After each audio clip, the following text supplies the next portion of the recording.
आसमान में शान से लहराने वाले इंडिगो और एयर इंडिया को कड़ी टक्कर मिलने वाली है, क्योंकि एविएशन मिनिस्टर ने देश में 3 एयरलाइंस को नो ऑब्जेक्शन सर्टिफिकेट जारी कर दिया है, जिससे भारत में एविएशन सेक्टर में एक बार फिर नई हलचल देखने को मिल रही है। जिन विमान कंपनियों को एनओसी जारी किया गया है, उसमें पहला नाम है शंख एयर, दूसरा अल हिंद और तीसरा फ्लाई एक्सप्रेस। इन तीनों नए एयरलाइंस मैदान में उतरने की तैयारी को पूरा कर लिया गया है।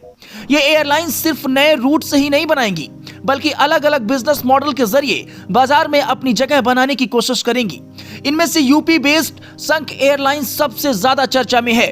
आइए आपको बताते हैं कि कैसे कभी टेम्पो चलाने वाले श्रवण कुमार विश्वकर्मा ने खुले आसमान में हवाई जहाज उड़ाने की ठान ली। कानपुर की तंग गलियों से निकलकर देश के आसमान तक पहुंचने की दास्तान किसी फिल्म से कम नहीं है। कभी आम जिंदगी जीने वाले श्रवण कुमार अब अपनी खुद की एयरलाइन शुरू करने जा रहे हैं। हवाई चप्पल पहनने वाले लोगों को हवाई सफर कराने का सपना देखने वाले श्रवण ने उत्तर प्रदेश की पहली एयरलाइंस का सपना संजोया और उसे शंख एयरलाइंस नाम देकर साकार करने की दिशा में बढ़ चले हैं। श्रवण कुमार शंख एयर के फाउंडर और चेयरमैन हैं।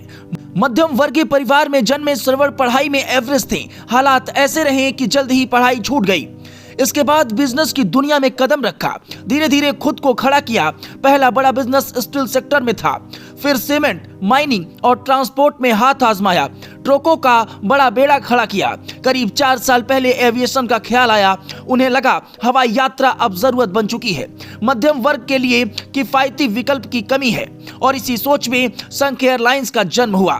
2022 में शंख एजेंसी शुरू की, फिर शंख एविएशन बनाई, मेहनत से फंड जुटाया, प्लानिंग की और हाल ही में एनओसी हासिल कर ली। शंख एयर उत्तर प्रदेश की पहली होम ग्रोन एयरलाइन बनेगी। लखनऊ और नोएडा के जेवर एयरपोर्ट से ऑपरेट करेगी। शुरुआती रूट्स में लखनऊ, वाराणसी, गोरखपुर को दिल्ली, मुंबई, बेंगलुरु से जोड़ा जाएगा।